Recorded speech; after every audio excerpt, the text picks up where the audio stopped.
Welcome to Joyfully Unstoppable, the podcast for women who are ready to succeed without the stress.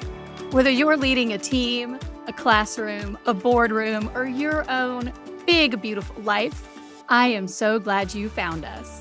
I'm your host, Becky Hamm, executive coach, speaker, and founder of Women Lead Well. Join me each week for straight talk, practical tips, and a dash of encouragement. Hello, friend. I hope you are having a great day. Today, I am so excited to welcome Dr. Nicole Pulliam on the podcast. Dr. Pulliam is a tenured graduate-level professor, a TEDx speaker, an executive coach, and the founder and CEO of Real and Worthy LLC. With more than 20 years in higher education, spanning student affairs, academic affairs, and institutional leadership, she is a sought-after strategic partner for mid to senior level leaders, faculty, and institutions who are ready to do the real work. Her approach is identity-affirming, strength-based, and grounded in one belief. Equity isn't an initiative. It's the foundation of effective, sustainable leadership. Dr. Pulliam, thank you so much for coming on the Joyfully Unstoppable podcast. Thank you so much. I'm so excited to be here with you. And before we started recording, we just mentioned we just met, this past February at a conference in DC where I had a chance to participate in your workshop. And lo and behold, I'm also a coach. And this is how these things go. We build community. So I'm so happy to be here with you and talk to your audience today. Yeah, well, Nicole, I tell you, your workshop in February was phenomenal. I got so much value out of it. And I knew I wanted you to talk to my audience, but timing is everything. And I know you are a busy woman with a lot of leadership responsibilities. So I don't know about you, summer has not calmed down for me much, but I'm so grateful that you've made the time today for us to talk. And I want to just get into it. Let's just jump in the deep end of the pool. You say that your work is built on a counter narrative, that the self-doubt that women feel in leadership isn't a character flaw. It's what happens when you lead in a system that was never designed with women in mind. Can you tell the listeners what you mean by that? How does the system prompt self-doubt? Yes.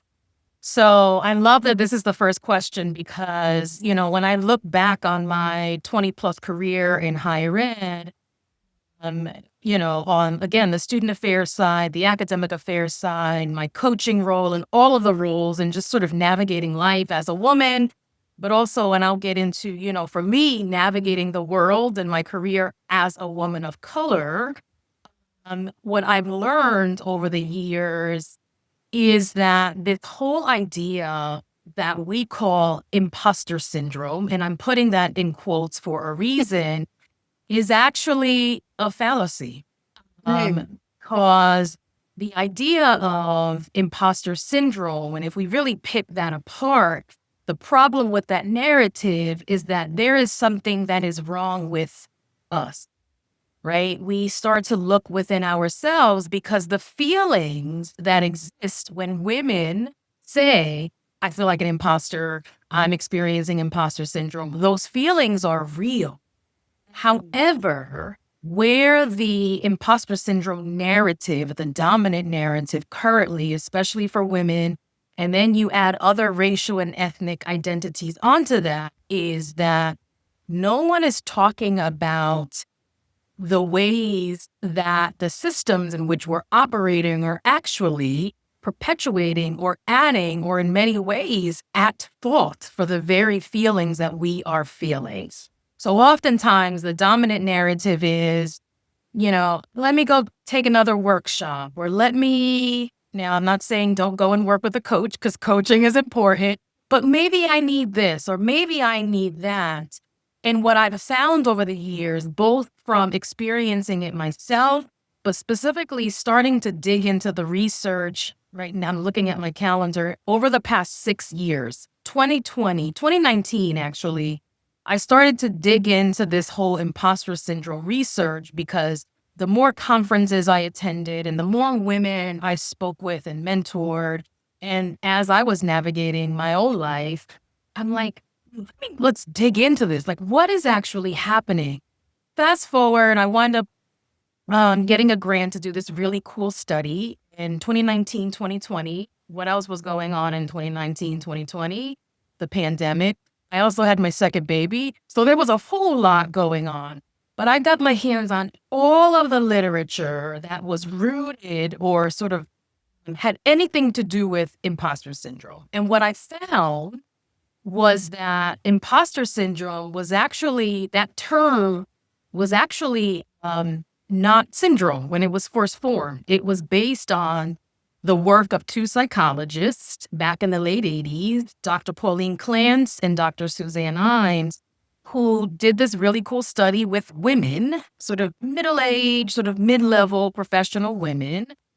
And they called it the imposter phenomenon, meaning something's going on with these high-achieving women that no matter how many degrees and how many accolades and how many awards, they still felt like they weren't enough. They still, attributed success to lots of other people. So I did some research, but I had this really cool opportunity to speak with Dr. Pauline Clance, because I needed her permission to use this imposter phenomenon scale for my study. I had no idea how to reach her, but it said in order to use this scale, you have to get permission. So she took my phone call. She was lovely. She was, older, I believe, 70s, 80s. And first of all, she said, thank you so much for using my scale. My study was also looking at the imposter phenomenon with first generation Black and Latinx students. And I'll say a little bit more about that because all of my work primarily is focused on the first gen and sort of looking at race and ethnicity. So she said, thank you, because their original research did not account for race or ethnicity. They only accounted for gender. But the most important thing she said, which leads me to the counter narrative work that I've been doing, is she said, when you write this up in whatever journals you're going to seek publication in, please do not call it imposter syndrome, because we never called it that. And that term is problematic because it places the blame on us. And there was something about that statement coming from the original researcher that really just lit a fire in me to start doing work and workshops and research and centering my coaching years later on shifting that narrative and moving away from that the problem was us, right? What that means for higher ed or any organization is that we're looking at this at the systems level. We're actually looking at, now there's some new body of research that looks at imposterization, not imposter syndrome. Imposterization is about taking a look at the system, the people that make up the system, and how the policies, the practices, the cultures that are built within institutions, and not just within higher ed, but all institutions, and how the cultures, the practice, all of that lead to feelings of imposterization or imposter feeling. So it's sort of, I like to call it, and the title of my TED Talk was actually remixing the narrative, right? We're flipping the script.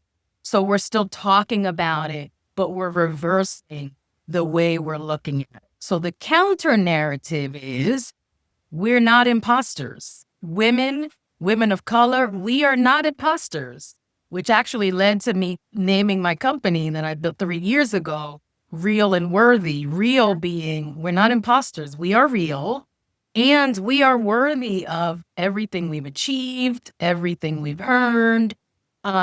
So my research and my work has shifted significantly over the past 6 years because of this work, because the more I dig into this, the more problematic I see that sort of term is. So the dominant narrative is something's wrong with us. Women are struggling. And yeah, we are struggling. However, where we stop is why. Yeah. I right? think this is so important that, Yeah. and I've seen this in the clients that I've coached. There Mhm. is this assumption that something is wrong with me. Yep. And if I can be frank, the the marketing that is out there in support of women, either in leadership roles or just in general, it is that pain point marketing and focus Yep. on what's wrong and what's broken. And you, entrepreneur, brings a solution to the problem, or you're going to fix what's broken. Mhm. And, I'm new to the entrepreneur world. And so I'm not going to say I never marketed in that way, because that's what people That's told me what to we're do when told. I was figuring it out. And it just gives me the ick. And so I have tried to really change the way that I approach my conversations with women over the past several months, because there ain't nothing wrong. You ain't broken. Nothing is No. wrong. We all have those negative thoughts. We all walk into rooms wondering and feeling like maybe we aren't good enough or we don't belong. And you have given such a thoughtful contextualization of where those thoughts are actually coming from, that it is not that anything is wrong with any one woman, that she can't hack it or she's not good enough, Yes. but that the systems in place in the organization and the patterns in place in different organizations create expectations that just don't fit. It's a square peg round hole situation, is what I'm hearing. Is that a fair way to say it? Yeah. In Okay. in some ways, the last thing that I'll say about this in terms of the counter narrative is I can't speak for all industries, right? Like my background, and I know your background, we have a shared background in higher education. And higher education is its own system.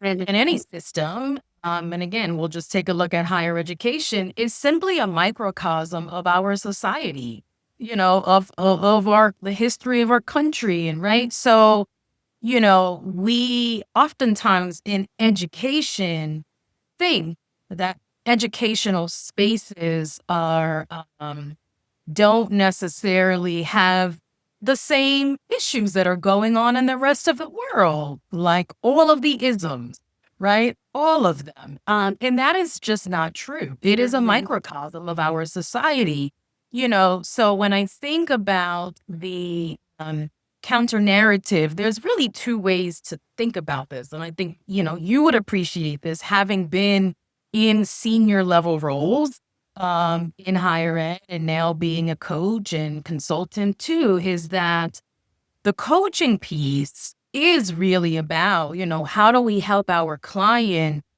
feel? Like for me, I'm always like, how do I help my clients feel and believe that regardless of what's going on within the system, that they still and will always have power and agency over their life, right? So that's the coaching component. We're not ignoring the systems that they're operating within, but ultimately it comes down to self as well, right? Because we can't coach and say, you're not the problem, the system is. What do we do with that then, right? So it is about strategy. However, the other piece to this and, the other work that I do working with organizations and the messaging that I try to get across in my writing is that there needs to be conversations about accountability for institutions, for folks who hold positional power, because that's just the reality of it, right? So if you want, and I know we'll get into this next, if you want an organization that is truly operating well, right? Then these are things that have to be addressed. We can't work on problems if we fail to acknowledge the context. Right. Yes. So that's the other part of the counter narrative. So it's we are not imposters, but also, let's look at the systems and we have to be willing to look at them in order to move forward and make sure that our organizations are well. And so let's have that chat. We This, as I am understanding this is in the context of equity-centered leadership, right? Which is such an important part of building healthy systems. And we have spoken so far about the gender slice. We've talked about the race and ethnicity slice. We're recording this in June. It's LGBTQ plus month. And so there is also the gender identity Yeah. slice or the sexual orientation slice. And so, as someone who is dedicated real time to studying these trends, talk to us. What are you seeing? What are the trends out there? And for listeners who maybe have been seeing a whole lot of negative trends Yeah. lately, is there any light at the end of the tunnel? Are there any bright spots that you can highlight for us? I would say so the optimist, and I'm a realist and I'm an optimist. The optimist in me says, yes, there will always be bright spots. However, it probably doesn't feel that way right now for a lot of people. Maybe not everyone, but for a lot of people, particularly like the clients who I tend to work with, they're not feeling like there's a bright spot. However, and again, I think this is across industry, but I will continue to give examples within higher ed, is that, we saw what happened around 2020 after the murdering of George Floyd and the pandemic, and everyone was home paying attention to things that always existed, but they were now at the forefront. And we saw a trend in many industries, but again, specifically looking at higher ed, where it appeared as if higher ed was finally willing to have some difficult conversations about inequity, about, as it relates to race, again, at that point, but really all identities, and really taking a hard look to ask ourselves, are we doing our students, our faculty, our staff, our administrators well? Are we practicing? So we saw lots of diversity statements being created and plastered all over websites. And we saw divisions and departments and people hired into these equity, diversity, whatever you want to call it, roles, many of which tended to be people of color. We saw all of these things happening, right? So that was the trend. And as with any trend, that is directly impacted by what's happening in our society and in our country, we saw the pendulum all the way this way. And now, 6 years later, the pendulum has shifted completely opposite. So, what we're seeing now is everything that was done in 2020 in many ways being dismantled. Um, Positions no longer, departments no longer, wording that was one on websites completely vanished. And given the political climate in many ways, especially for state institutions where federal aid is sort of dangled, many institutions and those in senior leadership roles feeling forced to make these decisions. Some made them quite easily, which is a whole nother conversation, but we now see that happening. So what that tells me, from an equity focused lens, is that, or it makes me question, did that work really matter? Because in some ways, if it's so easy to undo, was that really the work, or was it a performative measure? And again, I think that varies by institution, right? But I think that's the trend that we see happening right now. And unfortunately, equity has been equated, or has been, I guess I'll say equated to what's going on in our political climate, where really, if I had it my way, and if we think about the topic that we're discussing, equity centered leadership, to me, it's just leadership. To me, it's just the foundation of a good leader. It's the foundation, or should be the foundation, of a strong organization. Because at the heart of equity, what we're really saying is, have we taken measures? Have we been intentional? Have we asked ourselves, is everyone that is part of this organization, from, again, higher ed students all the way on up, and senior level admins all the way to, do they have what they need? Have they been set up to truly succeed? Really, truly. Have they been set up? Because most of the time, we're not taking those things into account. We're assuming that the measures, the policies, the cultures that we've created are great and that they will be great for everyone. So, an equity-minded person would say, these are great, but are we missing something? Are these great for everyone? Right? So, Yeah. or are they just great, but who's the dominant narrative here? And so help a listener, somebody who is listening today and they're saying, wow, I've never thought of it like that before. And perhaps there's somebody who has benefited from the dominant narrative or at least hasn't been harmed to the extent that they've become aware of that harm. What should listeners be thinking about in terms of equity as it relates to organizational health? What sorts of questions should they be asking? And particularly in light of what you'd said, that in the US today, this is a really touchy subject, and a lot of organizations will not entertain the conversation because of fear of losing federal dollars. Yes. Do you have any tips for how to engage in these conversations without door slamming in your face or stepping into a conversation that some of the listeners of this podcast maybe don't have the power and influence to really be involved in?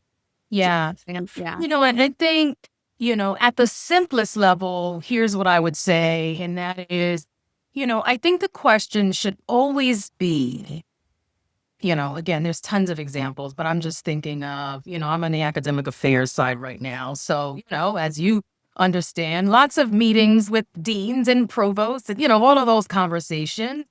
And I think a way to approach the conversation simply is to ask the question of, well, first of all, like, who was part of these conversations, right? Like, who was included as part of whatever? Let's say it's a decision that was made.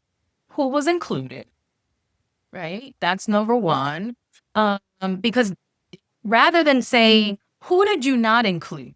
Right? That's sort of who did you exclude? The question is, who did you include? Right? And I think that's a fair question because that happens to any of, we all have blind spots. We all have implicit biases where we're operating within our own, lens and we're busy and so we're going to miss some things, right? So it is to an organization's benefit to include a varied set of voices.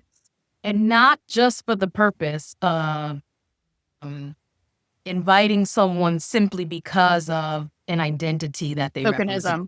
Yeah. That's correct. But that you truly invite them to be part of the conversation. And sometimes the question is, here's what we've come up with. What are we missing? Right? Are we missing something? And that's the fair question where it's not necessarily a defensive question, but it's about, fairness. Now, as a parent, I don't like when my kids say that's not fair because my natural instinct is to say life is not fair. That's true, right? But when we're talking about equity, really what we're talking about is fairness. Was everyone considered? Can you take measures to ensure that what benefits some doesn't exclude other, right? There has to be some conversations there. So I think the fair question is, can you talk a little bit about, who was part of this decision-making process, right? So sort of simple questions like that. And I think there's a way to do that because if you say, or if I say, well, did you have any people of color on that committee? The defense automatically goes up. And also, if the question is yes, that doesn't mean that it was still an equitable practice, right? Right.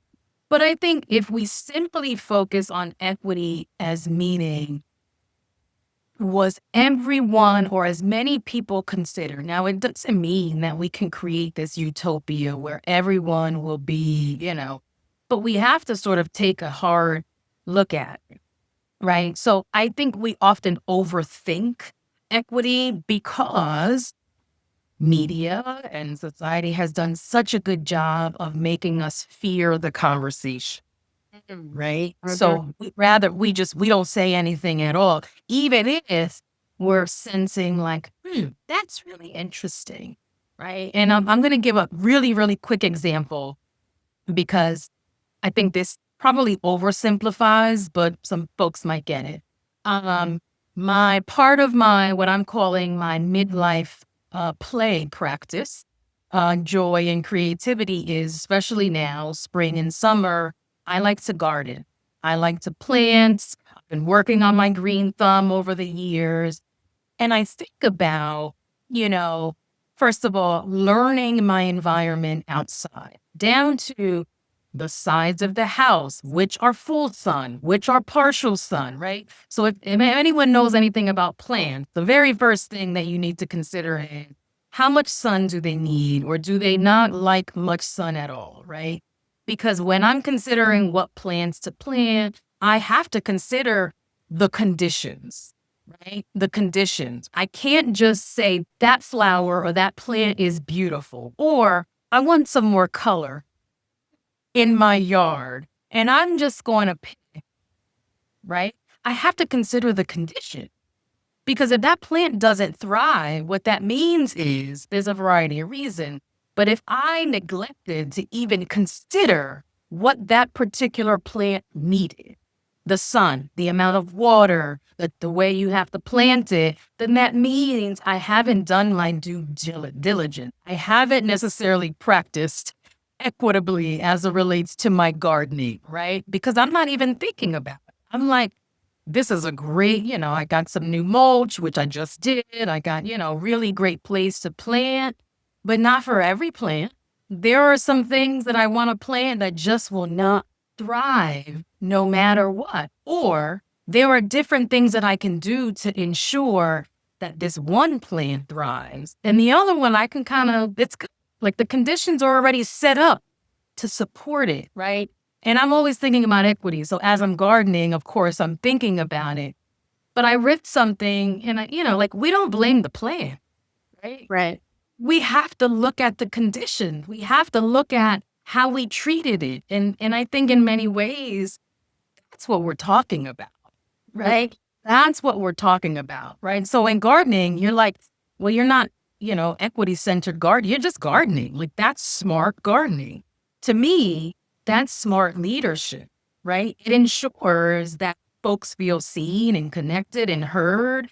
And ultimately, people will do better at their roles because they feel like and they've been set up to succeed. Well, and so let me ask about this, because when you had said that fundamentally equity was about fairness, my initial thought was, well, I didn't think about equity that way. I think equity is about outcomes and performance.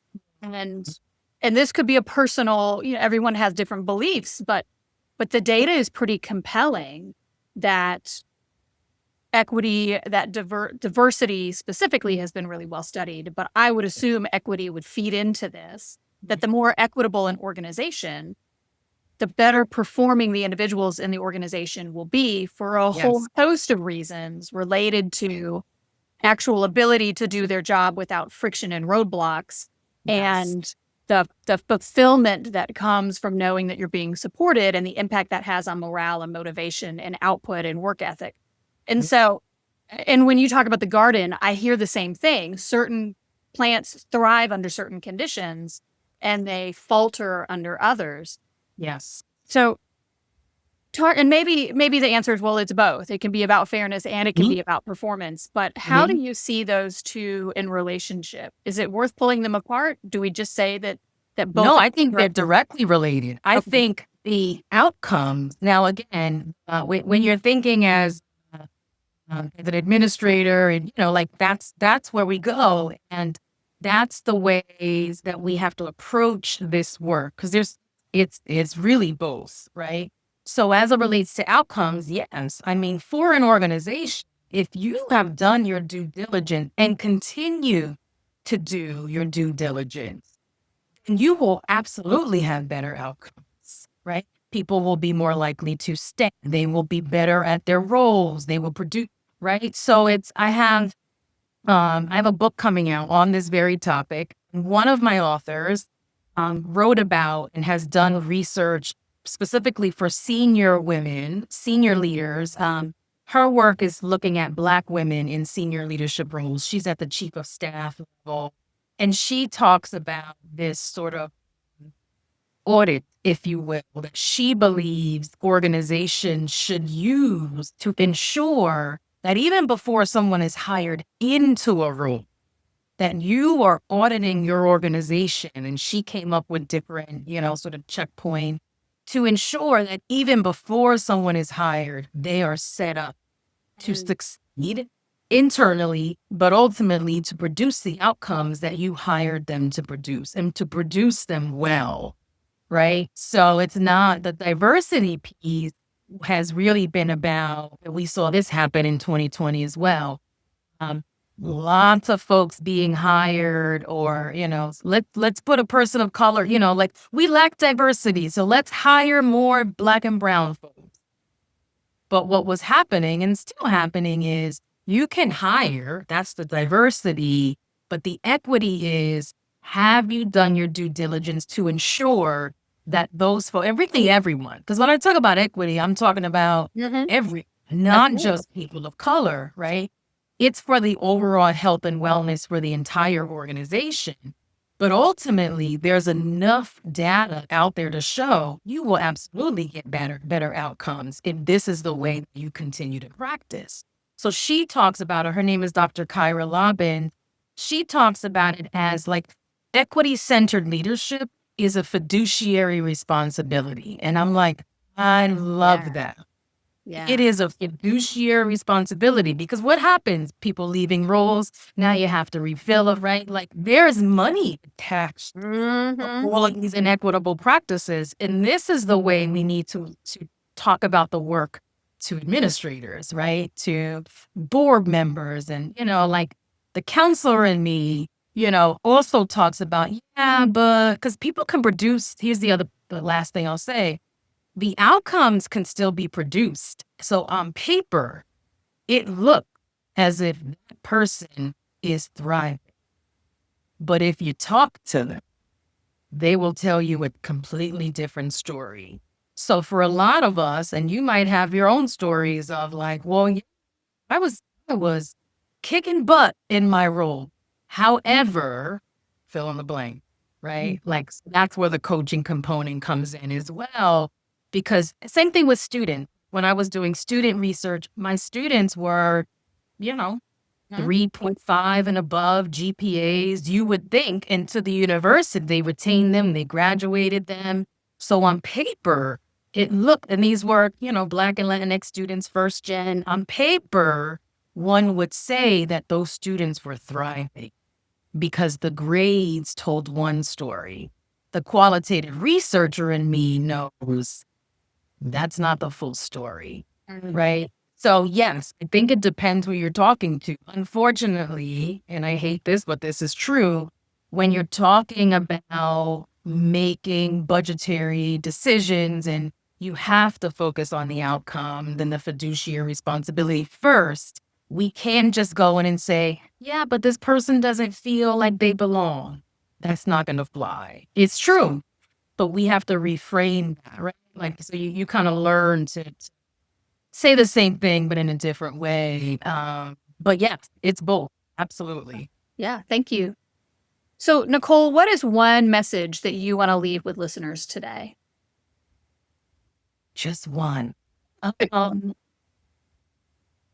think it would be, we cannot ensure the health and wellness of our organization. We can.